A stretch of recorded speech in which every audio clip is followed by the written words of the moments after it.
Sebelumnya, pemirsa, Kejaksaan Agung membongkar pemufakatan jahat dalam tata kelola minyak mentah dan produk kilang pada PT Pertamina periode 2018 hingga 2023. Akibat praktek ini, Kejagung menyebut negara rugi hingga 193,7 triliun rupiah.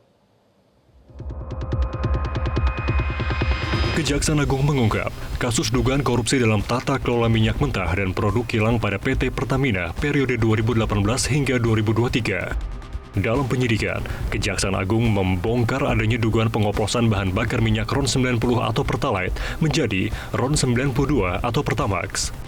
Modus operandinya dilakukan dengan cara melakukan pengkondisian agar produksi minyak dalam negeri menurun. Kalaupun minyak mentah domestik tersedia, mereka menolaknya dengan dalih kualitasnya tidak memenuhi nilai ekonomis meski sebenarnya sesuai dengan spesifikasi. Penolakan itulah yang jadi dasar untuk mengekspor minyak mentah lokal ke luar negeri. Akibatnya produksi minyak dalam negeri dibuat seolah-olah menurun.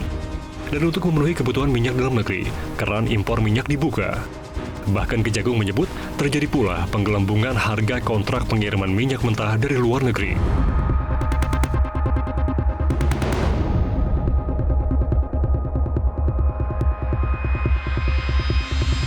Dalam pengadaan produk kilang yang dilakukan oleh PT Pertamina Patraniaga, tersangka RS melakukan pembelian atau pembayaran untuk RON 92. Padahal sebenarnya yang dibeli adalah RON 90 atau lebih rendah, kemudian dilakukan blending di depo untuk menjadi RON 92 dan hal tersebut tidak diperbolehkan atau bertentangan dengan ketentuan yang ada.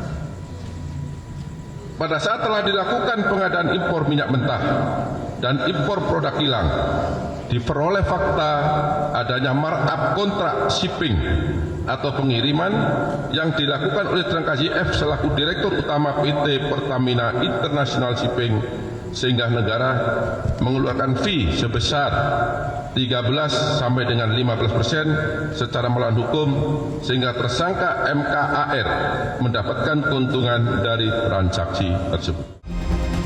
Dan sosok di balik permainan ini adalah 4 orang dari subholding Pertamina yang menyeret RS selaku Direktur Utama PT Pertamina Patraniaga dan 3 orang pihak swasta, yakni petinggi di PT Navigator Katulistiwa, PT Jenggala Maritim, dan PT Orbit Terminal Merak. Akibat permainan ini, Kejaksaan Agung menyebut negara tekor hingga 193,7 triliun rupiah. Tapi itu baru dari hasil penghitungan potensi kerugian di tahun 2023.